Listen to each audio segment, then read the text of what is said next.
So again, hello and welcome everyone to this Wildlife Response webinar hosted by OSRL and presented by CLARM, who are OSRL's long-term partner in wildlife preparedness and response and a technical advisor to our members. My name is Paul Kellway and I'm the Wildlife Preparedness and Response Manager here at OSRL, which is a new role, just started this year, really focused on helping to enhance the preparedness of our members by expanding understanding, facilitating collaboration, and improving response capability. So, as you know, I think some of you may have attended some of the webinars that OSRL have been hosting over the last couple of months, and so this is the first of what I hope will be a number of webinars on the topic of wildlife response, and I'm delighted to kick that off by welcoming and introducing Daniela Barreros-Piso, who is a technical advisor, senior technical advisor for the CLARM Foundation based in Brussels. So Daniela graduated with a bachelor's and a master's degree in environmental science in Barcelona and worked there for 6 years as an environmental consultant before joining Oil Spill Response Limited in 2012 and moving to the UK.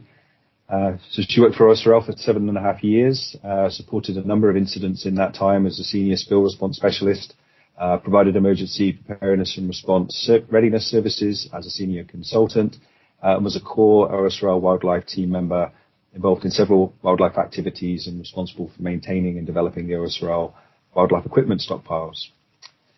She moved to Brussels in 2019 and after 5 months secondment with the CLARM, joined the CLARM team as a senior technical advisor in August of last year. She's a key member of that team and so is involved in a lot of CLARM's major activities, including the EUROA European network and the delivery of trainings, workshops, exercises for industry, government and non-governmental stakeholders. So today, Daniela is presenting on the question of what is wildlife emergency response. So Daniela, thanks so much for doing this second time in a row today, and I'll hand over to you. Thanks, Paul. Hello, everybody, and welcome to this great initiative from OSRL to keep things kind of moving while we are on this weird lockdown period where face-to-face meetings and trainings and events have been cancelled or postponed. And thank you to OSRL as well for considering CLARM to be present in 2 of those webinars and giving us the opportunity to spread the knowledge and the message of the important message of wildlife response within our standard oil spill response operation. So in the next 30 minutes, I will be trying to explain what wildlife emergency response is. So briefly, what we are going to go through, we will start with a short overview with some concepts.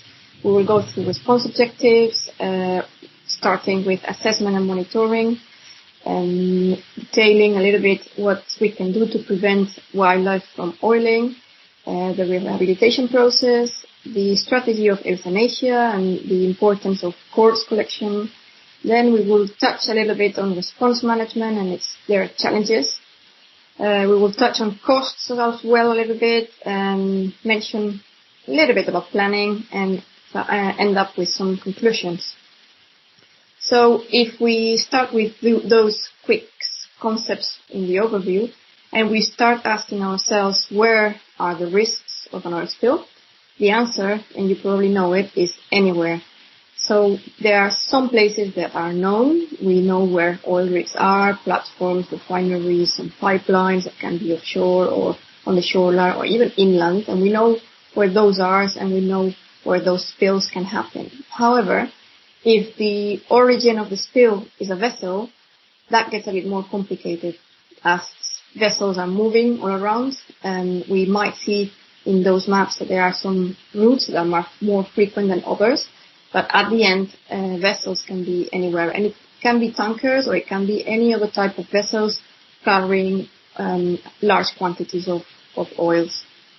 So if spills can happen anywhere, also any type of habitats can be impacted, and those habitats will be populated with wildlife. And usually we divide those wildlife in 3 groups. We've got birds on one hand, marine birds, which will be breeding and feeding in offshore or marine environments. We also have reptiles, including turtles or mammals. Sorry, I think there is a message in. So we've got mammals as well, which will be passing by oil areas.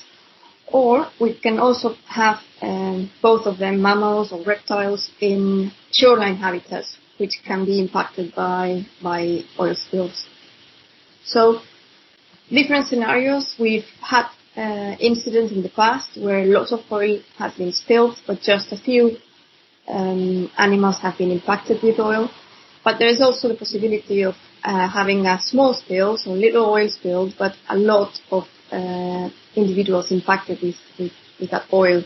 And it just takes the wrong moment, the wrong place, or the wrong season to get that scenario. So you can be impacting certain habitats with lots of populations that are just in that very moment of the year. And impacts are not only on wildlife.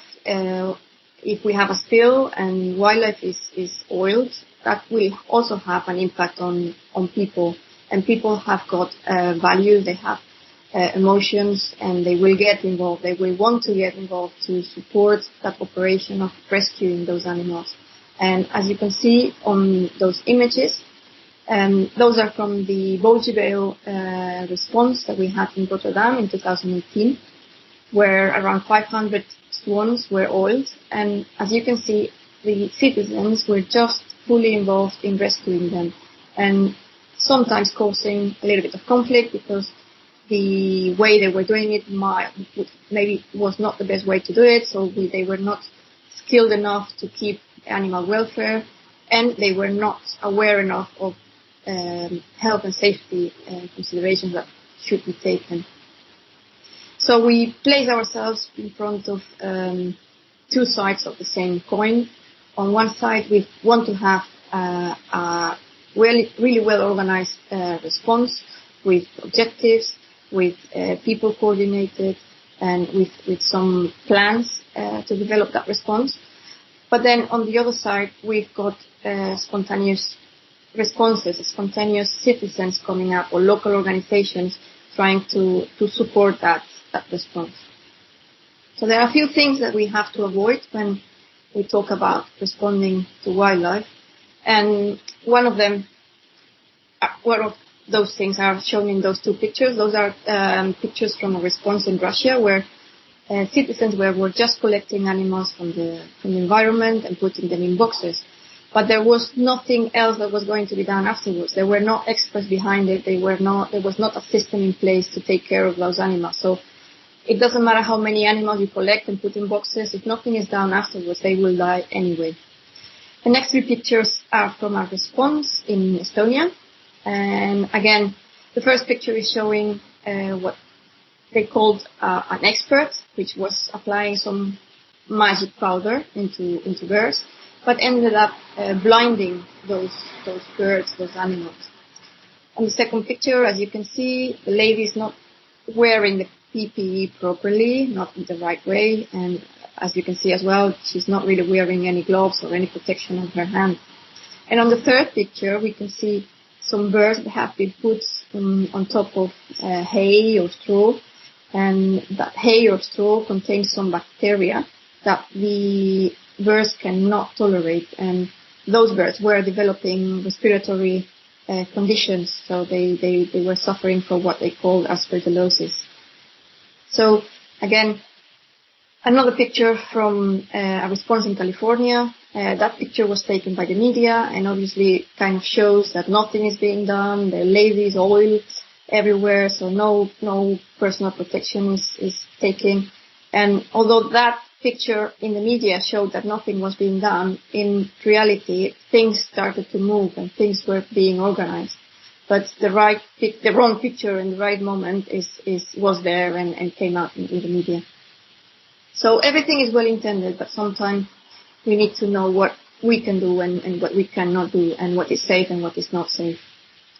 So we have to avoid conflict with the public, but we also need to avoid those conflicts within stakeholders involved in the response. We need to make sure that the responsible party, the authorities, whether they are national, local, or regional, organizations, local organizations, NGOs dealing with wildlife, they all need to work together, and they need to work together quite efficiently, as you know, animals will suffer while they are oiled and they might die. So we need to be quick, and we need to avoid this indecision of what we are going to do, responding, not responding.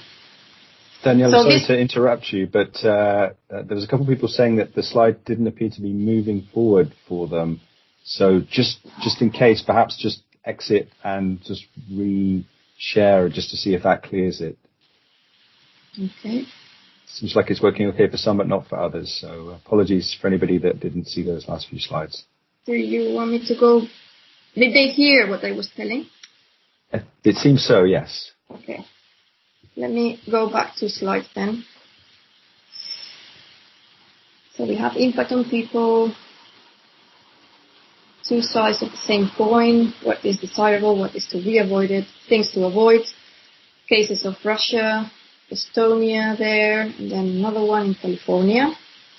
Then I was talking about avoiding conflict, importance of stakeholders working together, and avoiding indecision. So let's resume here. This is the other side of the coin. That's what's desirable. So we want to see our response working properly, working in the right way. And this again is the example of Boudjewel in Rotterdam in 2018. There were 500 there was a rehab center, a rehabilitation center for animals constructed or put up together in less than 3 days. And around 522 birds or swans were treated in that rehab center. And everything was organized by international, national, and local experts, including Sea Alarm, including the Euroa network in Europe, or OSRL members as well.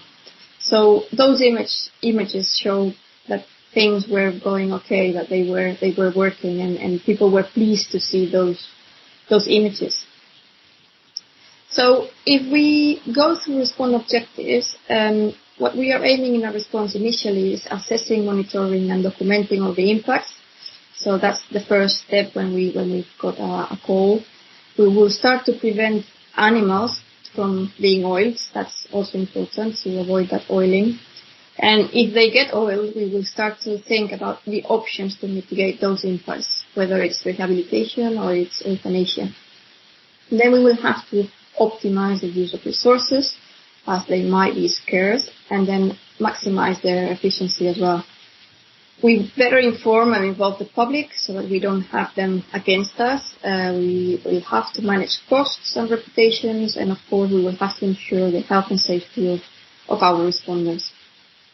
If we move to assessment and monitoring, this slide might show that there is no oil impact on those nature reserves that you are seeing here, Nature Reserve 1 and 2. But reality is quite different. So you might have some birds in those nature reserves, but the birds are not just staying on those reserves. They are going outside. They don't know about borders. They will go offshore for feeding, breeding, and the impact will be the same whether they are in the nature reserve or outside. So wildlife is everywhere, both on the coast or in open waters. And the concentrations of wildlife will differ from place to place, time to time, also from season to season, and that's what we have to analyze in every situation. And obviously not every species is equally sensitive. Species that are diving in the water where it's oil will be much more impacted than others, for example. So if we link both, where is the oil, where is the wildlife, whether in maps or in reality, doing some surveillance, we will come up with an exact assessment of what's going on in real time, and we will be able to assess as well what's the potential impact in the future, what's the oil doing, and where it is heading towards. And we will be able to create a monitoring program as well and carry on with that assessment. So once we know where the oil is and where it's going towards, we will have to try to prevent that oil to get into our wildlife.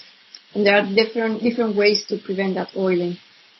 First of all, we will have general oil combat techniques. So we will talk about containing the oil, that these are just general spill response techniques, so containing the oil in certain locations, trying to disperse the oil. We will try to recover the oil using skimmers. We will protect those sensitive areas on the shoreline as well to avoid direct impact on those specific areas. And then we will end up cleaning up as well. So the quicker we clean up the oil, the less chances of impacting the animals will be. But we also have wildlife-specific techniques, and they mainly focus on getting or scaring the animals away from where the oil is. Those devices can be put in place in vessels. They can be put in place over the water where the oil is, or over boom where oil is contained, or even just on the shoreline. And they usually are auditive devices like guns and others producing some noise, or visual devices that will just scare away the animals. And as last resort, we can also create exclusion zones where the animals are not going, or where we are trying to not get oil on. The third way of preventing that oil getting on animals is by capturing them, so using what we call preemptive measures. So we will try to capture those animals and keep them in captivity until the risk of the oil is gone. That's one option, and the other option is relocating those animals into an alternative habitat, so a different place where there is no risk of oiling. Those captures and those movements of birds have got some challenges. You will need appropriate approvals from the relevant agencies. You will need a proper plan to do that, to ensure animal welfare, so detailed techniques and people to do it. And you will also to have some arrangements on how you're going to keep those animals captive. And obviously you need to find the appropriate solutions for relocating them. So where are you going to take them, or are you going to wait? So everything needs to be quite measured. On those pictures you can see some dotterels that were put in place in a different area during the RENA spill. And on the bottom you will see a picture of some turtle eggs that they are easily as well taken and moved to a different beach where no oiling has been sighted. This slide shows a little bit the short story or long story about 20,000 African penguins during the treasure spill in Cape Town in South Africa. The spill happened and some oil was moving towards Robben Island, where those 20,000 penguins were located and were going to be impacted, and probably heavily impacted. So the authorities and the organizations decided to relocate those penguins. They took them all. They transported with helicopters and planes toward Port Elizabeth.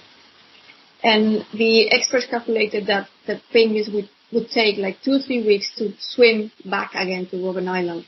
So they were taken away, the oil impacted, and then the penguins were located in another place. And when they swam, and they could check that via monitoring and tracking, when they arrived back to the island was clean again, so they were kind of saved of that oiling impact.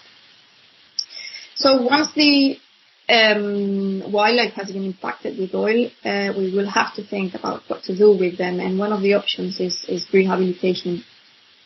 Rehabilitation is not something, it's just the action of removing those animals from the wild, providing them food, housing, medical care, obviously cleaning them if necessary from any oil that they are covered in, and then release them in the best circumstances, so when they are fit to be released. And the main goal of this rehab process is always returning the animals to the wild so that they can survive and they can carry on with what they were doing.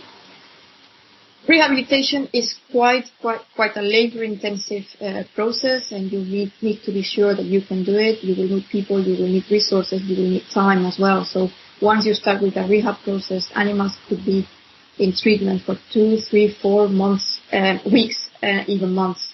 So you have to be sure that you have to do it. And there are some issues there as well. You've got just a short time window to collect those animals and being able to treat them. And then you also need to be sure that you are having the right people to deal with those animals, to touch them, to get them from beaches. So not everybody can do that, and there are licenses and permits in each country that need to be requested for. So if we think where the rehabilitation process starts, that's in the field. So the spatial setup of a wildlife response is much, much bigger than a normal shoreline cleanup setup, let's say that way. As animals, as you know, they are moving and they can end up anywhere, a few kilometers or miles or around where the actual oil is. So we will need to divide the coastline in different searchable coastal units. On those, we will have collecting and search and collection teams dealing with the animals and collecting them into beach collection points. From there, we will need to organize quite a systematic transportation method, as those animals will not be able to span more than 2 hours of transportation. So if they can make it in less than 2 hours to the wildlife rehab center, that would be great. But if not, we will have to think about setting up a forward holding center where the wildlife will be fed, hydrated, stabilized, so that they can carry on with the trip afterwards in a better condition. So the rehabilitation process is divided into areas. We've got the oiled area and the clean area. Once the animals are already clean and out of any oil, and they are divided in different departments. So we start with the search and collection and transportation, as we saw. That needs to be thought well, needs to be organized in a systematic way so that we maximize the efficiency of them as well, and make sure that the animals are healthy enough to be transported. Then those animals will arrive at the rehab center, and that arrival can be quite hectic if the incident has got a large impact on wildlife and it's advanced in time, or can be really quiet at the very beginning, since animals usually take a few days to start arriving. Then animals will have a medical examination, so veterinarians will do some checkups on them, they will monitor their conditions, and then they will be deciding if the animals are fit or not fit to carry on with the rehabilitation process. And sometimes it's not only about being fit or not fit, it's also about the capacity of the rehab center. We might have a small capacity and not all the animals are able to be rehabilitated.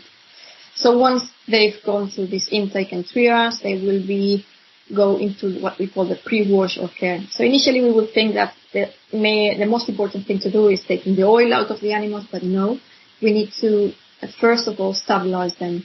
Those animals are in quite weak conditions, so they need to be fed, they need to be hydrated again, they need to be de-stressed, so that they are in the best conditions to go through a washing process, which is a really, really stressful moment for them, as they might think they are being killed. So once they have been stabilized for 48 hours, for example, they can go into the washing. And the washing is not other than just removing the oil using detergent, and then removing all the detergent as well, and getting animals ready to start recovering their waterproofness. So after washing, they will have to be dried as well to recover their temperature and not getting cold. And then they will move to the post-wash care, which is what we could say is the true rehabilitation process for them. They will start picking on their feathers, trying to get them in the right position, recovering their waterproofness. They will start feeding themselves as well. They will start to be fit and alert. And once they get the optimum condition, they will be released. They will be released, and that's the very moment that the media is waiting for. That's the moment that the public and the citizens want to see, is the image of success, of something that has gone well, is a positive news in the middle of a spill. And obviously, we don't have to forget that those animals can only be released if the environmental conditions have been recovered, so there's no oil around them. So we had rehabilitation on one side, and on the other side, we've got euthanasia. So we were talking about euthanasia during the triage section in the rehabilitation process, but euthanasia, or what we call humane euthanasia, can also be a strategy to start stop the suffering of those animals, and that's the strategy followed in some of the countries. It might also be a strategy if we have no capacity to do any rehabilitation process, if we don't have the resources, and due to some other reasons.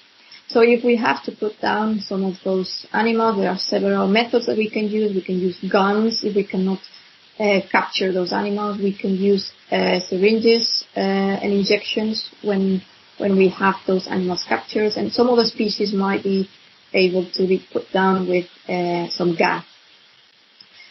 All in all, it's quite important to consider when is that euthanasia happening, where is it happening, who is doing it, are we following the protocol.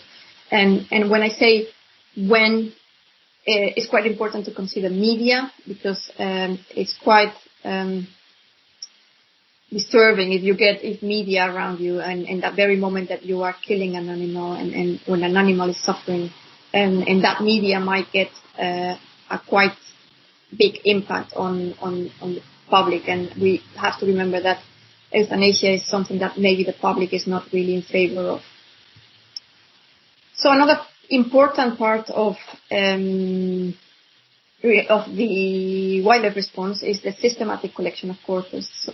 So we have to get all those birds or animals out of the environment. And one of the reasons are to assess the impact on those populations. So we will have scientists to investigate what happened and what kind of species were dying and were oiled. The other reason why we have to collect them is to prevent other animals eating on them and getting this oil into the food chain, and obviously to prevent the spreading of oil in the environment as well. So, wildlife response management, we just wanted to show you a bit what challenges you might face when you are managing that response. So initially you might have a spill where, for example, in this picture on that slide, where the black cross is, and you might have some oil, which are those gray areas, impacting some of the bird populations, which are represented by those purple areas in the middle, and they are offshore. So one of the things we could do is start containing that oil and try to avoid that impact on those bird populations. Obviously, the containing is part of the big response to the spill, not just for oil, for wildlife. But anyway, that's a way of trying to prevent that oiling. But the oil will carry on moving and will be directed towards the shoreline, and that shoreline will have to be protected. We might have sea lion colonies, turtles, or bird nesting areas that need to be protected. So that's the next step, let's say that way. But if animals still get oiled, we will have to mitigate those impacts and we will start thinking about the options, whether it's euthanasia or rehabilitation. If we're going to rehabilitation, the whole coastline will need to be divided. We'll start to think about searching those oiled wildlife on the coastline, collecting them on beach collection points, and moving them to rehab centers or in an intermediate center, a power holding center. And we will need to think about having a wildlife branch in a command center so that we can coordinate all the operations. And obviously we will have media around us, so that's also something to consider. So that image is more or less a parallel universe to our normal spill response or a shoreline cleanup. It's just that we need to react quite quickly because wildlife is dying, so they are suffering while they are oiled and they might be dying. So that those reactions need to be quick and need to be done as soon as possible. So this slide just shows a little bit an idea of how many people we might need. So in that very same example, we will have teams of 4 along the beach. We will have experts to deal with turtles or sea lions. We might have people dealing with the media. We might have people on the beach collection points, or also around 15 people in a forward holding center, or 40 people in a rehab center, and let's say 10 people in a wildlife branch, so that we can coordinate everything. So this example gives around 36 operational units, which means as well around 155 individuals, of which 30 need to be qualified and around 125 need to be local responders or volunteers that need to be trained. And that's an important message. So we might end up with a spill in a location where there are not many people around, and we will need to look for those people, and we will need to train them. And just as a reminder as well, tier 3 organizations, international tier 3 organizations, they won't be able to come with all those people. So they are also quite limited. So we need to be prepared and we need to be trained. And if we have a look at the wildlife branch, we were mentioning before that we might need 10 people, but if the spill is quite large and the wildlife is quite complex, 10 people is nothing. We might need many more. So we will need experts in planning, we will need experts in leading positions, and we will need non-experts assisting as well. So the wildlife branch usually falls under the operations section and will be divided between field and facilities. And again, it's some sort of parallel universe as well to the normal ICS structure. We will need planning, we will need logistics, we will need finance inside it, and we will need strike teams carrying out some missions on the ground and on the centers. So all in all, it becomes complex. So managing involves not only integrating with the overall spill response, which is quite important so that we all move in the same direction. We also will need to coordinate people, coordinate wildlife, coordinate transportation, resources. We will need to optimize those resources as we might find ourselves that they are not many. We need to take care of the environment as well. At the same time, we will prevent secondary pollution and deal with the waste as well. Obviously, we will need to keep responders safe, and our main objective is maximizing the success of the whole operation. If we have a look at costs, the cost of responding or not responding, if we decide to respond, from previous spills, it has been calculated that more or less 1 to 3% of the costs of the total bill of the response will be dedicated to wildlife. So you can say that's quite a lot, but in respective to the overall cost, it's not much. However, if we decide not to respond and we've got an issue with, let's say, a footage of an animal, a picture of an animal suffering or dying, and that goes viral, and that could have a very, very, very high impact, reputation damage, and the cost of it could be much, much higher. So we have to decide what to do early in the spill, and ideally we have to demonstrate that we care about those animals, and we have to carry on what we are deciding as well. So if we decide to respond, whatever the costs are, we need to stick to it, and we need to demonstrate that we are caring. So that's another topic, but preparedness dollar is cheaper than reputation dollar. So obviously, being prepared and having everything prepared will reduce those costs quite a lot. And if we talk about preparedness, preparedness is key, and we could do another webinar about preparedness. On this slide, we just wanted to show you 2 of the IPCA guides that were put together with experts that will guide you quite thoroughly about wildlife preparedness and how to be prepared, and also about the key principles for the protection, care, rehabilitation of all wildlife. Both guides very good.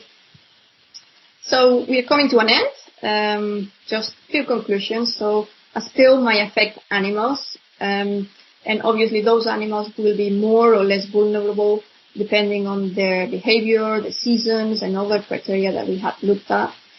But we also need to think that there is a potential for large numbers of animals, so we need to be prepared for any scenario.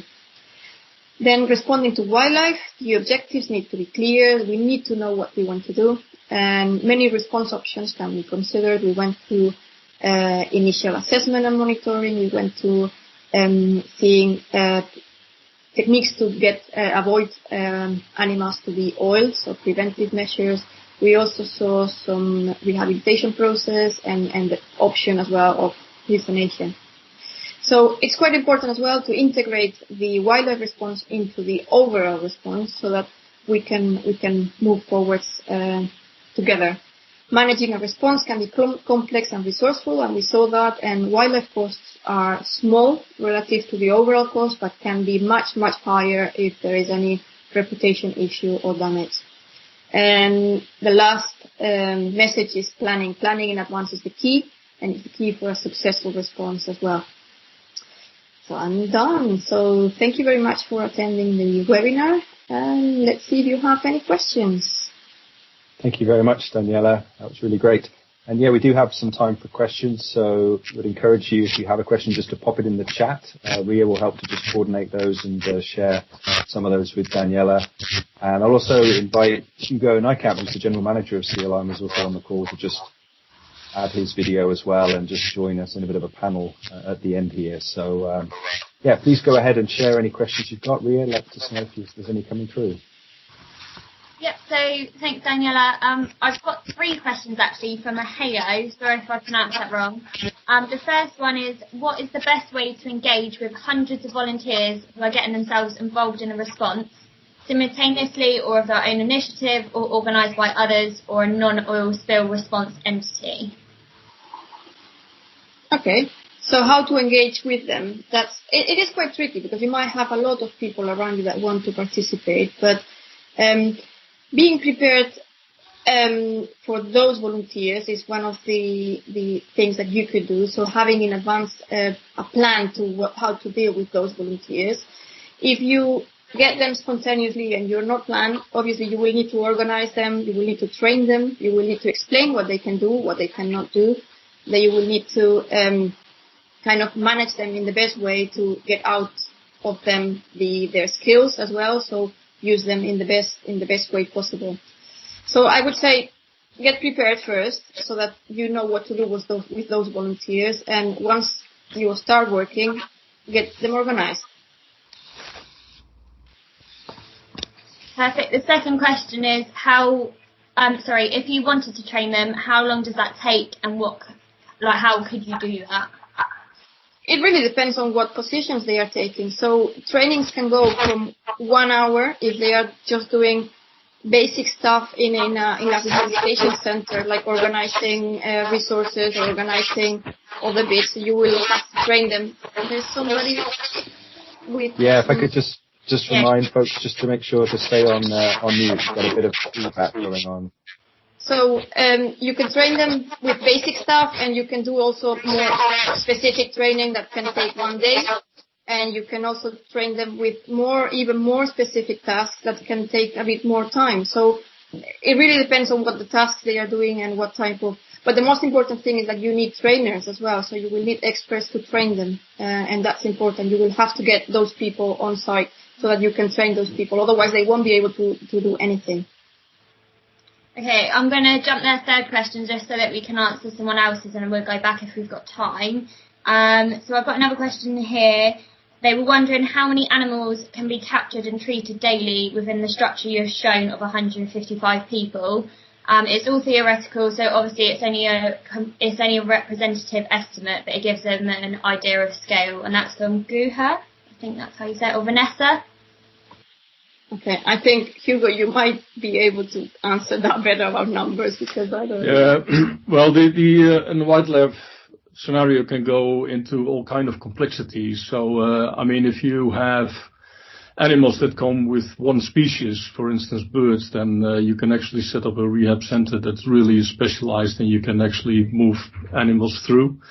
The more species you get, also the requirement that every species will have from that rehabilitation center will differ, and that might complicate your system on the ground. It can also go into more complexity if you have marine mammals and birds. So the more complexity, the more species that you get, the more complicated your response get.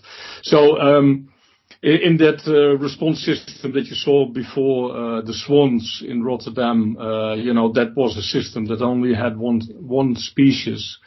And then you move the animals through as fast as your washing goes. And so the washing system is really a system that is limiting in moving animals through. And it's the art of the facility manager to make that assessment very precisely, so that you also see the balance of animals that are still in the field, animals that you have in your facilities, to make that assessment, how you treat the animals, if you need to put euthanasia as a management factor. So there's a lot of things there, and there's not one answer. So maybe that answers this question. Perfect. I've got another one from Afonso. Do you have any information in advance when a big project with a high potential spill is scheduled, for instance, an offshore asset and hardware demobilisation? Can you repeat the question? I think what they're trying to get at with that is it's all about kind of preparedness, and how would you look at preparing for a large-scale potential spill based on the asset that they're doing. Well, Afonso, if you want to chip in at any point on that question just to clarify, but I think that's roughly what they're trying to say. Yeah, so preparedness is the key, and to prepare yourself, you have to look at if you're going to do, what you're going to do, what the options are, what the scenarios are of spills. You will have to look at the sensitivities around you. You will have to analyze those and see what is the potential of wildlife being impacted. So being prepared, and not only analyzing what you have around you and what can be impacted, also how you are going to respond to them, how you are going to be prepared for that. Have you got personnel? Have you got organizations around you that you could be calling and to ask for support? And obviously all those organizations will have to get together if you have an incident, but you have to identify them first, so identify those people. And obviously as well, you will need to be trained on what to do. You will need to exercise if possible to be better prepared even. So preparedness is a whole world, as I said on my slide. We might need to do another webinar call about preparedness. But I don't know if that answers your question, but yeah, just preparedness is the message. Just be prepared and with as much as possible. Thank you. There's no other questions in the chat. I think you answered pretty much the third question from Heyo anyway, around what sort of agencies you might use. So I think it's just a case of looking within your area, isn't it? Yeah, well, you have to think local first, because that's where your resources will be and where you will get the support as quickly as you can. So you will have to have those local resources around you, and if they are not local, then you might need to think national or regional, and we are always talking about those tier levels, isn't it? So you will have to be prepared as much as possible on site, and if that's not possible, or if you need further additional resources, you might end up calling some international teams to support that mobilization, that response, that wildlife response. But the first thing you have to do is be prepared locally, and then the third level, the tier 3 level, will be able to support you once that resources are in place as well. Thanks very much, everybody. Have a good rest of your day, and